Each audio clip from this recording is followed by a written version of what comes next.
Terima kasih Tuhan kalau pada pagi hari ini kami sudah boleh menaikkan pujian penyembahan kami, syukur kami, deklarasi kami di hadapan-Mu. Biarlah jadi Tuhan semua yang kami lakukan, yang kami deklarkan, yang kami nyatakan dengan mulut bibir kami ini. Supaya semuanya tergenapi dan terjadi. Terima kasih Tuhan, sebentar kami akan mendengarkan isi hati-Mu, Engkau berbicara untuk setiap kami siap mendengarkan. Di dalam nama Tuhan Yesus, Engkau urapi hamba-Mu untuk menyampaikan apa yang menjadi isi hati Tuhan. Dalam nama-Mu kami berdoa dan mengucap syukur. Amin. Shalom saudara, kita buka dulu dari Kejadian 25 ayat yang ke-21. Kejadian 25 ayat yang ke-21, ya kita baca bergantian ya. Saya ayat yang ke-21, saudara nanti ayat yang ke-22.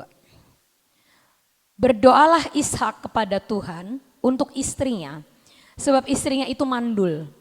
Tuhan mengabulkan doanya sehingga Ribka istrinya itu mengandung. Dua-dua.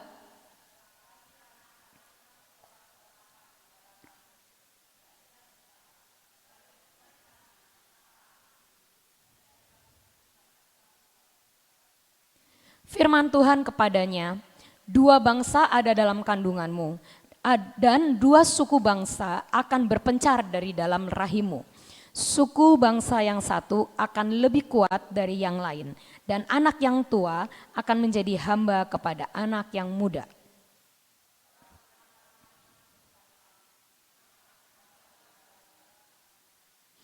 Keluarlah yang pertama, warnanya merah seluruh tubuhnya seperti jubah berbulu, sebab itu ia dinamai Esau.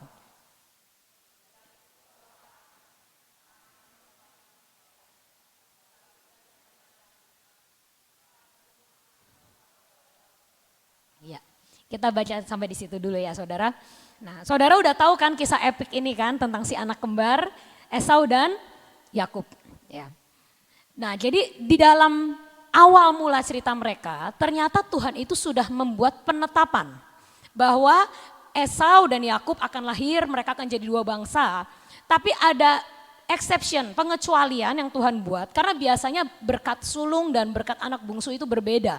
Anak sulung itu selalu biasa dapat hak kesulungan, lebih berkatnya double porsi, baik secara materi maupun secara berkat rohani. Ya, secara di Israel itu anak sulung biasa mendapatkan bagian itu.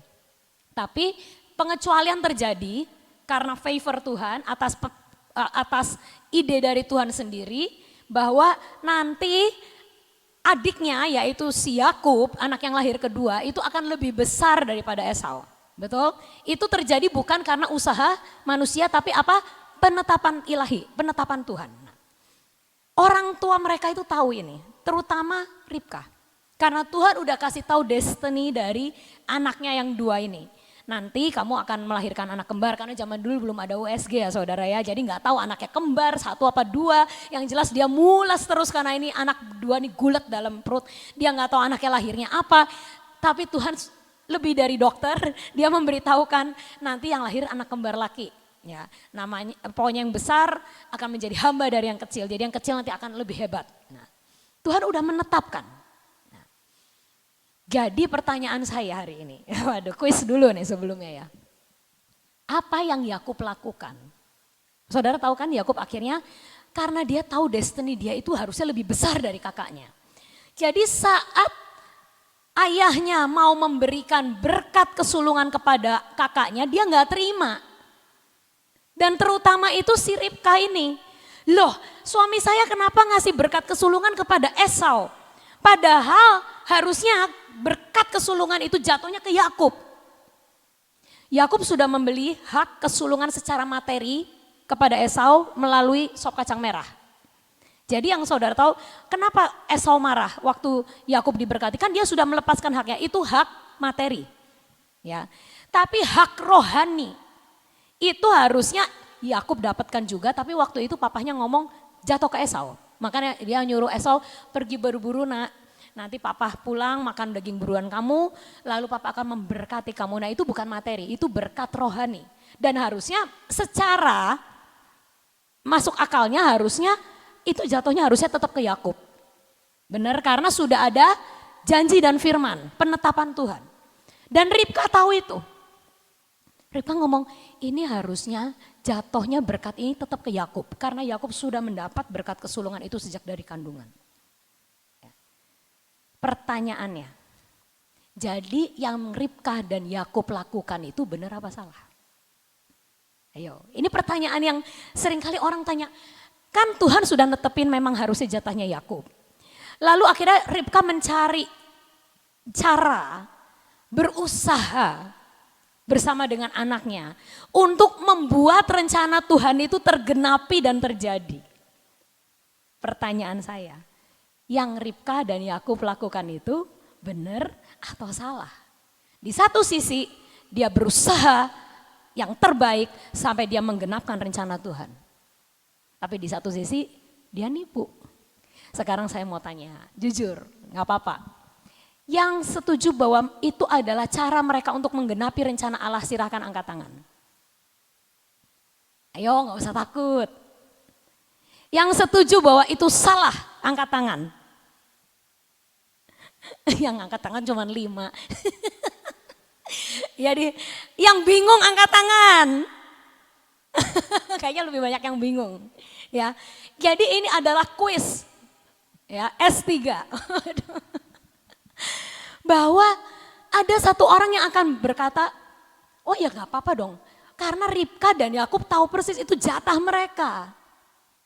Harusnya apapun cara harus ditempuh untuk menggenapi rencana Tuhan. Yang mereka udah tahu itu penetapan Tuhan. Tapi ada orang-orang yang berkata, tetap salah dong, namanya nipu. Ya kan. Nah saudara, saya merenungkan ini ya minggu ini. Sudah saya bocorkan kepada kru radio beberapa hari lalu. Jadi kru nanti dengerin khotbah yang sama. Tapi intinya saya diberkati banget dengan hal ini. Ya, dengan kasus ini.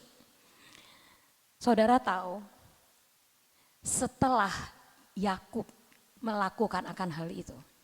Yaitu menipu bapaknya. Kita lihat dari buahnya. Karena Tuhan ngomong segala sesuatu itu sebenarnya kamu bisa lihat dari buahnya. Saudara, apa yang Yakub alami setelah dia menipu bapaknya sekali? Dia ditipu. Sama Laban, mertuanya. Berapa kali ditipunya? Lebih dari 10. Karena apa? Di Alkitab dicatat. Yakub berkata, upahku diubah-ubah 10 kali. Saya nggak ngerti, 10 kali itu udah termasuk upah perjodohan belum? Ya kan? Karena kan dia waktu itu yang di detail tercatat di Alkitab kan dia 7 tahun bekerja untuk Rahel, ditipu dikasihnya Lea, jadi dia harus bekerja ekstra 7 tahun lagi untuk mendapatkan Rahel. Dan saya nggak tahu 10 kali diubah-ubah itu termasuk yang 2 itu atau 10 tambah 2 jadi 12 ditipu kali. Ya, sama bapak mertuanya sendiri. Dan yang mengenaskan adalah sampai masa tuanya dia ditipu sama anak-anaknya. Benar? Dia ditipu sama anaknya, diomongin anak kesayanganmu mati diterkam binatang. Dan dia harus berpuluh-puluh tahun menderita, merasa kehilangan anak yang disayangi. Menderita kehilangan semangat hidup. Karena ditipu oleh anak-anaknya sendiri di masa tuanya. Jadi saya tahu, oh berarti dari buahnya apa yang dia tabur tetap salah. Betul? Karena dia tabur angin, nuainya badai. Dia nabur menipu sekali, ditipu berkali-kali sampai masa tuanya dia berkata kepada Firaun di akhir hidupnya. Tahun-tahun hidupku penuh penderitaan. Karena aku sepanjang perjalananku aku ditipuin terus. Dan sampai masa tuaku ini aku baru tahu hari ini kalau anak kesayanganku ternyata masih hidup. Dan aku ditipu sama anak-anakku sendiri sepanjang hidupku. Dan ujungnya aku mengalami penderitaan dan penderitaan. Isinya hidupku cuman penderitaan. Jadi saudara, apa yang Yakub lakukan itu dilihat dari buahnya. Ya. Apa yang dia tabur, dia tuai. Dan ternyata Tuhan tetap tidak suka dengan cara yang Yakub dan Ribka lakukan. Ribka juga dapat itunya apa? Upahnya. Dia akhirnya tidak bisa menemui anaknya lagi. Jadi kalau nggak salah waktu pas Yakub pulang menemui Esau dan berbaikan dengan Esau, itu Ribka sudah nggak ada. Jadi intinya dari buahnya kita akan tahu, oh ternyata dia salah. Pertanyaan saya, Jadi harusnya Yakub itu seperti apa? Loh kalau waktu itu dia nggak bertindak, kalau waktu itu dia nggak punya ide dan kreativitas yang seperti itu, apa yang akan terjadi? Dia akan kehilangan dong akan hak berkatnya itu. Papanya pasti akan datang menemui Esau, Esau datang menemui bapaknya, bawa masakan, lalu hari itu juga Ishak akan melepaskan berkat itu kepada Esau dan Yakub nggak dapat bagiannya. Jadi harusnya gimana? Salah dong kalau kayak gitu juga, melepaskan hak begitu aja, nggak berusaha apapun. Saudara tahu, Tuhan menjawab misteri itu di akhir hidupnya Yakub. Saudara ingat waktu Yusuf membawa 2 anaknya kepada Yakub, siapa namanya? Manasye dan Efraim. Kejadiannya sama kan? Yang satu lebih tua, yang satu lebih itu. Yakub waktu itu matanya juga udah rabun kayak bapaknya, penyakit turunan rabun. Ya. Dia mata rabun udah gak bisa ngelihat. Dia juga mungkin tidak terlalu mengenali anak Yusuf karena anak itu lahir bukan di rumah dia, lahir di negeri asing. Jadi dia gak tahu mana yang tua mana yang muda. Tapi tiba-tiba Tuhan berbicara kepada dia, silangkan tanganmu. Lalu Yusuf ngomong, "Pak, salah Pak.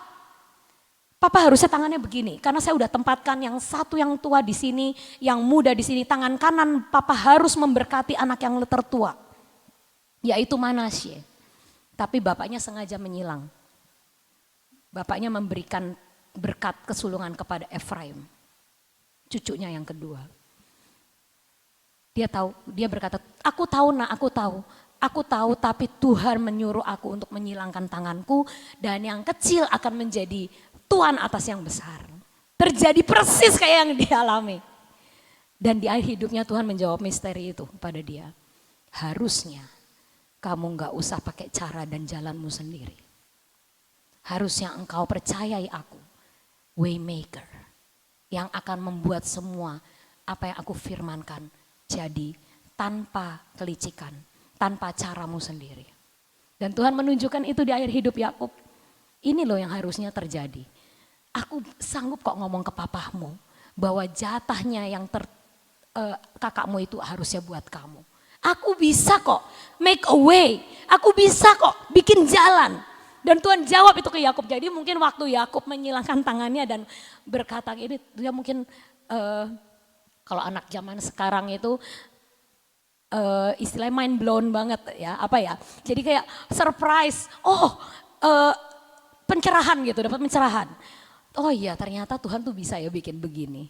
Aku gak usah nipu, gak usah harus bertahun-tahun menderita atas akibat perbuatanku. Tuhan sanggup harusnya bikin cara kayak gini kok. Ternyata gampang caranya, cuma suruh nyilang tangan aja udah beres. Ya kan? Jadi saudara sekali lagi, kadang kita itu tahu nih jalan Tuhan. Kita tahu nih rencana Tuhan dan visi Tuhan. Tapi dalam menjalaninya kita make a way sendiri. Membuat jalan sendiri. Bikin suatu rekayasa membantu Tuhan untuk mewujudkan rencananya. Padahal harusnya kita gak usah seperti itu. Tuhan berkata, when you know the way, just follow the way. Ikuti jalan Tuhan. Karena kalau kamu bertindak sendiri, kadang itu adalah celah demi celah demi celah yang engkau bikin sampai rencanaku itu akhirnya terjadi. Tapi harga yang kita jalani itu terlalu mahal. Seperti Maria saudara. Maria itu menurut saya adalah orang yang cerdas dan pintar dan bijak.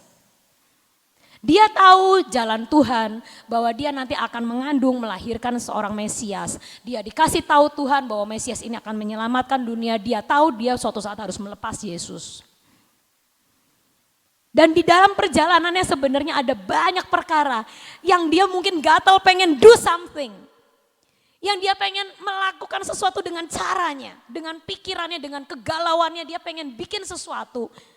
Tapi ternyata dia memilih untuk mengikuti cara Tuhan. Ya. Saudara tahu waktu dia didatengin malaikat, dia juga galau. Aku harus kasih tahu Yusuf, aku harus terangin ke orang tuaku. Minimal orang tuaku dan Yusuf harus konferensi keluarga, harus Zoom meeting kita untuk ngasih tahu nih saya apa yang harus saya alami dari A sampai Z. Saya harus membela diri, jangan sampai aku dicerai sama Yusuf. Tapi apa yang Maria lakukan? Dia menyimpan itu dalam hati, merenungkannya dan membiarkan Tuhan bertindak dengan caranya. Yang dia lakukan hanya satu. Malaikat memberi petunjuk. Elisabeth, saudaramu juga mengandung loh. Itu clue saudara. Lalu dia akhirnya apa? Oke, kalau malaikat kasih tahu itu, berarti aku mendingan ke Elisabeth. Supaya imanku ini gak rontok. Supaya imanku ini dikuatkan. Dia mengikuti clue demi clue yang Tuhan tuntunkan. Dan Tuhan membereskan jalan di depannya. Dia membereskan Yusuf. Dia datangi Yusuf sendiri, si malaikat. Tuhan membereskan. Dan ngasih tahu Yusuf, kamu jangan ceraiin Maria. Apa yang aku firmankan itu benar. Kamu harus jalan bersama Maria sampai rencanaku terjadi. Itu Tuhan yang beresin, bukan Maria yang sibuk. Bahkan saat Tuhan Yesus ada di bait Allah dan dia 3 hari nyariin Yesus. Waktu itu Yesus masih 12 tahun. Yesus ngomong, kenapa mama cariin aku? Aku kan harus di rumah bapakku. Itu kalau jadi ibu secara daging tuh sebel saudara, pengennya marah, jewer ya pengennya ya. Tapi di Alkitab ternyata tidak dikatakan maka Maria menjewer Yesus atau apa. Dia simpan itu dalam hati dan merenungkannya. Dengan cara-cara dia menjalani hidupnya, gak gegabah, gak cari cara sendiri. Dia akhirnya menjadi seorang pemenang. Membawa anaknya sampai di kayu salib. Dan tidak pernah merasakan kepahitan dalam hidupnya. Dan dia menjadi orang yang finish strong. Nah, jadi saudara dari hal ini kita tahu bahwa seringkali kita itu punya rencana macam-macam di otak ini. Dan jujur otak ini biasanya kreatif sekali. Lebih kreatif dari Tuhan. Ya. Tuhan kayak pengen cara gini kita bikin yang lebih cepat, yang lebih mantap, yang plannya lebih real, yang lebih masuk akal, yang apa? Tapi Tuhan katakan kadang hal-hal seperti itu hanya melelahkan engkau.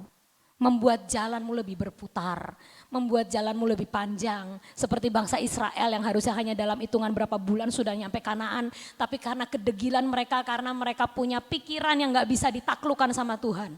Maka Tuhan harus membuat 40 tahun untuk Tuhan menaklukkan pikiran mereka. Untuk mereka menaklukkan akan pikiran mereka di bawah kaki Tuhan. Tidak bisa. Selama 40 tahun itu pun Tuhan tidak bisa mengajar mereka. Tapi harganya jadi terlalu mahal. Saudara, mari kita hari ini coba bertobat. Seperti lagu tadi berkata, Tuhan kau adalah way maker. Buat jalan di hidupku, sehingga aku tidak salah melangkah, tidak salah mengambil keputusan. Sehingga jalanku bisa sesuai dengan jalanmu dan timingnya tepat. Saudara saya punya sedikit kesaksian, saya lupa pernah kesaksian di sini apa enggak, tapi ini kesaksian menurut saya sangat cocok dengan firman hari ini. Ya, ini tentang waktu saya mau masuk sekolah arsitek saudara. Ya, saya lupa, kayaknya saya udah pernah sharing, tapi saya sharing lagi hari ini ya. Waktu itu saya pergi ke sana dengan pemikiran saya mau masuk sekolah arsitek dan ternyata di sana aturannya masuk sekolah arsitek itu harus tahun kedua. Tahun pertama pelajaran umum dan kita harus berjuang untuk masuk penjurusan. Nah, waktu saya sudah sampai sana, saya tidak pernah dikasih tahu tentang syarat masuk arsitek. Saya pikir syarat masuk arsitek ya udah, pokoknya standar nilai memenuhi, mungkin ngambil pelajaran gambar atau apa. Saya cuma hanya mengikuti flow-nya aja. Tapi ternyata sampai di sana saya baru tahu ada peraturan bahwa sekolah arsitek di Winnipeg, University of Winnipeg, itu harus satu angkatan hanya 100 anak yang diterima, khusus untuk fakultas arsitek. Dan dari 100 anak itu hanya 3% yang boleh dari pelajar asing. Nah sedangkan saya ini termasuk pelajar asing. Ya kan saya kan dari Indonesia. Jadi saya hanya punya chance 3%. Atau alias 3 orang dari 100 untuk masuk. Jadi saya nilainya nggak boleh cuma rata-rata. Tapi saya harus punya nilai yang tinggi dan bersaing dengan pelajar asing dari berbagai dunia. Karena yang waktu itu yang masuk ke sekolah itu nggak cuma Indonesia, ada Korea, ada Jepang, bahkan orang Amerika juga termasuk pelajar asing, ya kan? Karena itu kan di Kanada. Jadi waktu itu saya berjuang dan sama orang Vietnam, sama orang Thailand, banyak banget sih saudara yang waktu itu daftar untuk masuk arsitek. Jadi waktu itu tahun pertama saya itu ngomong ke ibu saya, ke mama, "Mah, ini gawat mah." Karena ternyata untuk masuk arsitek itu ada chance hanya 3%.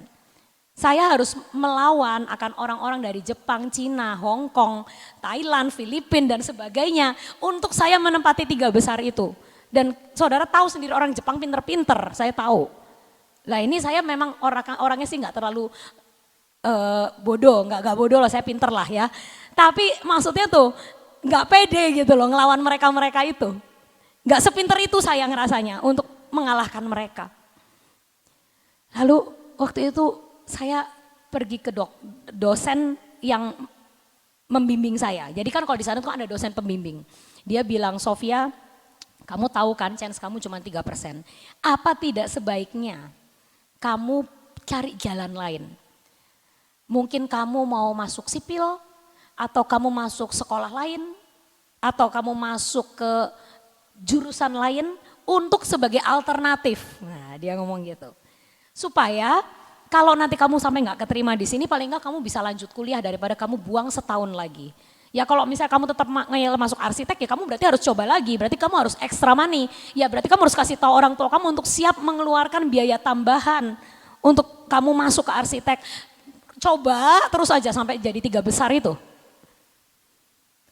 Lalu saya galau saudara, aduh berarti saya mendingan cari alternatif. Lalu saya mulai telepon mama, "Mah, ini kata dosen pembimbing saya apa sebaiknya cari alternatif. Karena kalau saya nggak keterima di arsitek berarti daripada saya nganggur setahun harus berjuang lagi masuk arsitek. Saya berarti harus ngeluarin uang tambahan lagi. Mama keberatan nggak? Saya harus gimana? Apakah mending saya pakai plan B? Gitu. Atau saya harus gimana sih bingung gitu." Lalu ibu saya ini menguatkan saya ya seperti Maria datang ke Elizabeth lah ya istilahnya ya. Dia bilang kan yang nyuruh kamu sekolah itu kan Tuhan. Ya harusnya kamu percaya aja lah sama rencana Tuhan, kamu lakuin yang terbaik lah. Lalu saya tuh mengaminkan hal itu. Tapi jujur hati ini galau ya minta ampun saudara. Karena jujur saya tahu kemampuan otak saya gitu loh. Tapi di samping itu saya ya udahlah Tuhan aku mau coba jalan sama engkau. Aku mau belajar ngalamin engkau. Karena kata Bu Iin sekolah arsitek itu memang penuh mujizat dan perlu mujizat. Makanya saya pengen ngalamin engkau lah Tuhan. Saya kan masuk arsitek juga. Biar apa yang engkau lakukan ke Bu Iin, ngalamin mujizat, membelah laut. Akhirnya saya pengen ngalamin juga. Lalu akhirnya saya jalanin, saya lakuin yang terbaik.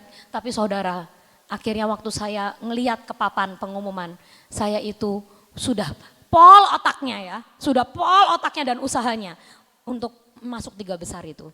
Toh ternyata saya nomor 4 saudara.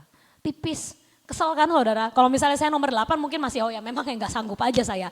Tapi saya nomor 4 itu kan beda tipis. Waduh mateng nomor 4, berarti saya tetap gak keterima. Tapi waktu hari pengumuman penerimaan arsitek, saya memberanikan diri untuk lihat ke papan. Nama saya tercantum di situ sebagai satu dari 100 orang yang masuk ke arsitek. Tapi itu misteri buat saya, ya kan? Harusnya saya kan nomor 4. Kok bisa masuk? Tapi saya nggak mau ngomong ke dosen. Kok saya keterima? Wah itu namanya nantangin ya saudara ya. Udah terima malah protes. Jadi saya akhirnya diem-diem aja. Saya diem-diem ya udah. Aduh Tuhan ini memang caramu. Apa dosennya salah lihat? Apa dosennya salah lihat urutan? Salah lihat angka? Sampai aku akhirnya lolos dan akhirnya saya masuk. Dan di dalam perjalanan arsitek saya ada banyak mujizat demi mujizat yang saya alami. Tapi ada satu hal yang merupakan pencerahan buat saya bahwa benar-benar Tuhan itu waymaker.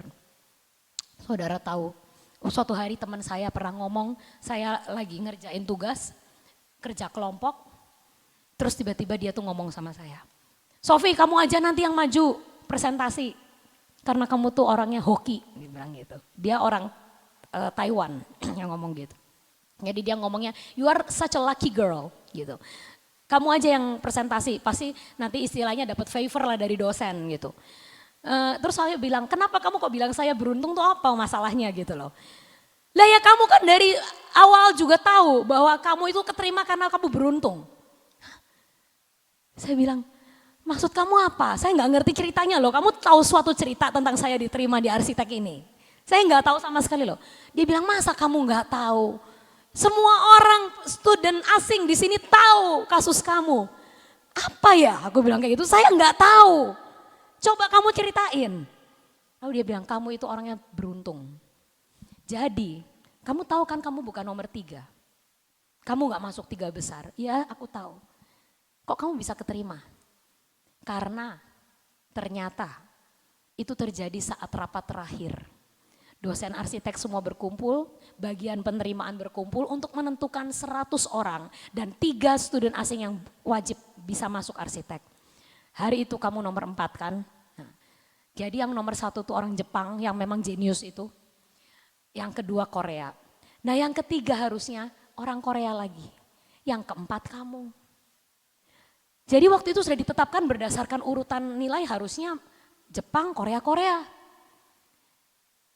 Tapi tiba-tiba di akhir, hampir akhir dari pertemuan itu ada satu dosen yang ngomong. Kok nggak seru ya?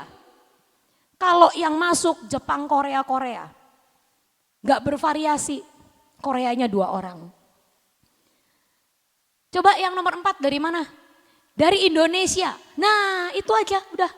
Jepang, Korea, satunya dari Indonesia. Supaya bervariasi. Jangan Korea nanti dikira pilih kasih sama Korea. Saudara, dari hitungan detik itu. Saya yang dari nomor 4 jadi nomor 3.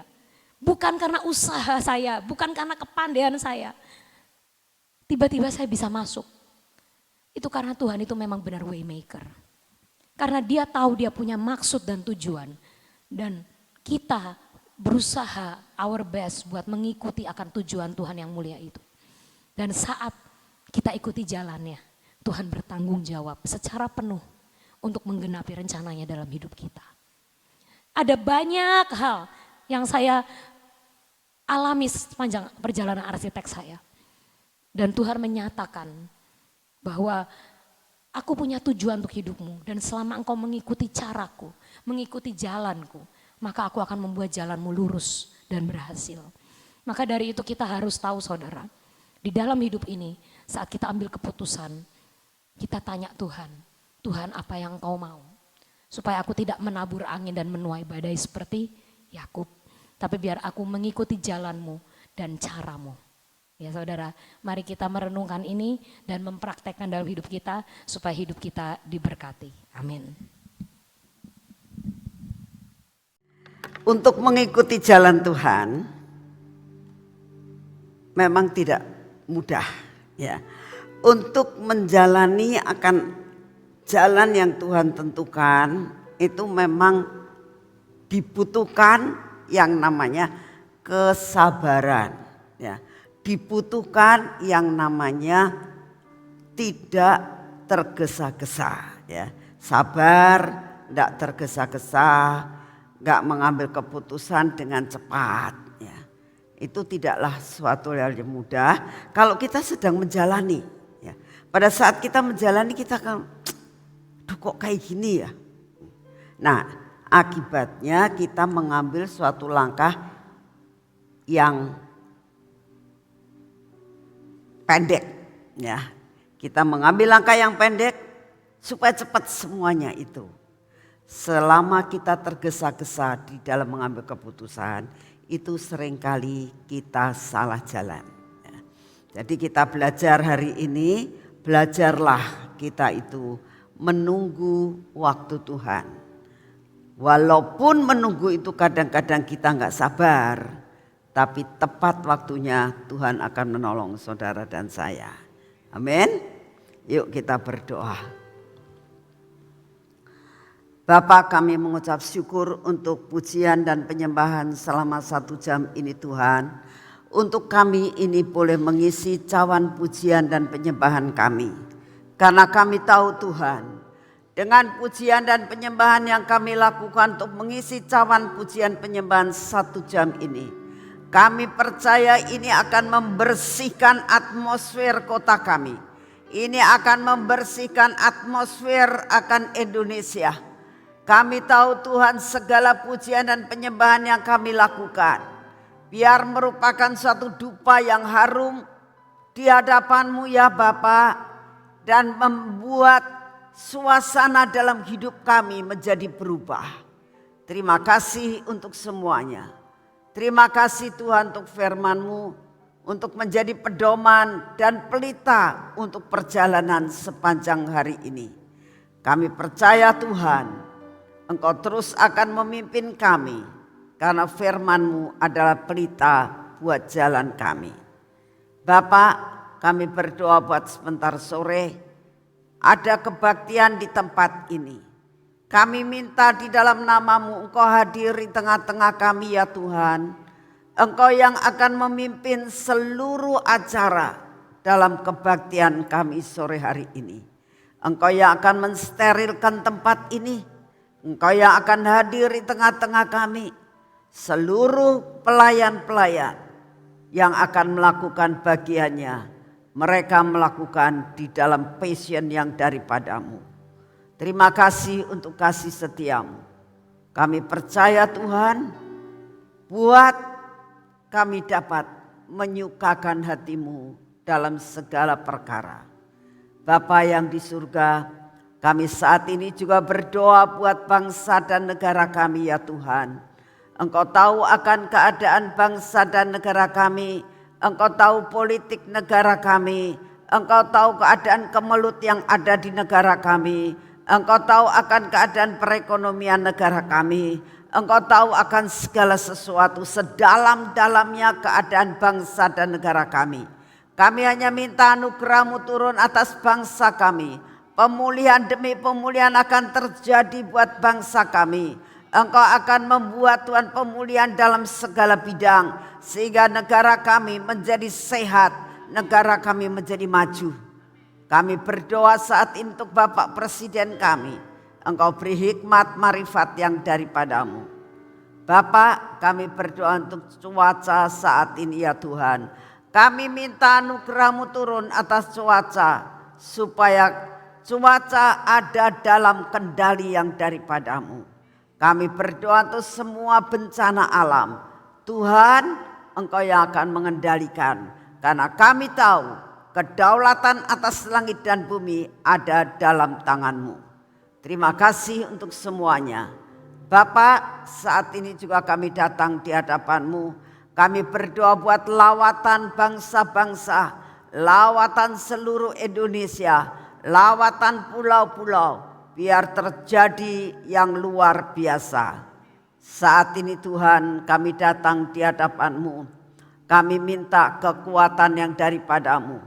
Setiap anak-anak-Mu dimanapun juga berada Tuhan, yang saat ini mengalami banyak masalah dalam kehidupannya, baik masalah keluarga, masalah perekonomian, masalah apapun yang saat ini ada di dalam kehidupan mereka. Bapak, saat mereka berseru kepada-Mu, apapun juga yang menjadi masalah mereka, kami doakan Tuhan Engkau buka jalan, Engkau sembuhkan yang sakit, Engkau berikan jalan keluar buat yang tidak mendapatkan jalan keluar. Biar firman-Mu hari ini Tuhan menjadi pedoman dalam hidup mereka untuk tidak mengambil keputusan yang salah sebelum menjalankan segala sesuatu. Biar mereka duduk diam di bawah kaki-Mu untuk mengambil sesuatu yang tepat. Terima kasih untuk semuanya. Dan saat ini kami minta di dalam nama-Mu ya Tuhan. Kami tetap minta daya tahan tubuh yang daripada-Mu. Di dalam menghadapi cuaca, dalam menghadapi virus yang masih ada. Kami berdoa, beri kekuatan kesehatan yang sempurna. Daya tahan tubuh yang berasal daripada-Mu. Sehingga apapun yang ada, keadaan cuaca maupun virus apapun, tidak akan berani mendekati akan tubuh kami. Karena di dalam tubuh kami ada suatu daya tahan tubuh yang dari surga. Terima kasih Bapak untuk semua dan semuanya ini. Kami mengucap syukur karena kami boleh berdoa kepada-Mu. Masih ada jalan, masih ada Engkau. Terima kasih untuk semuanya. Kami akan masuk di dalam pengurapan. Bapak, kami masuk dalam pengurapan kali ini. Kami minta Engkau yang bekerja pada pengurapan ini. Karena kami tahu pengurapan akan membuat pengcoveran dalam hidup kami. Dalam nama Tuhan Yesus, biarlah pengurapan ini turun atas hidup kami dan keluarga kami. Mata kami penuh dengan urapan yang daripadamu, bibir mulut kami, telinga kami Tuhan, dan hati kami. Biar kau kuasai dengan pengurapan yang daripadamu. Engkau tahu keraguan-raguan kami, biar dipatahkan. Sehingga kami tidak ragu-ragu dalam mengambil dan memilih Engkau lebih dari yang lain. Bapa, tangan kami pun kami minta pengurapan yang daripadamu Tuhan, sehingga apa yang kami kerjakan hari ini semuanya dapat berhasil. Tidak ada kegagalan dalam hidup kami. Tidak ada sesuatu hal yang kami lakukan dan menjadi sia-sia. Biarlah apa yang kami kerjakan semua mendatangkan kebaikan dan berkat yang daripadamu. Biar kaki kami Tuhan, Engkau sendiri yang akan menentukan supaya kami berjalan dalam jalan-Mu, tidak melangkah kehendak sendiri. Terima kasih Bapak, kami mengucap syukur untuk pagi hari ini. Segala puji, hormat dan syukur kami naikkan di hadapan-Mu. Hari ini kami akan mengalami kemenangan. Hari ini kami bisa melihat cara kerja-Mu yang luar biasa atas hidup kami. Di dalam nama Tuhan Yesus. Amin. Selamat pagi, Tuhan memberkati saudara semuanya.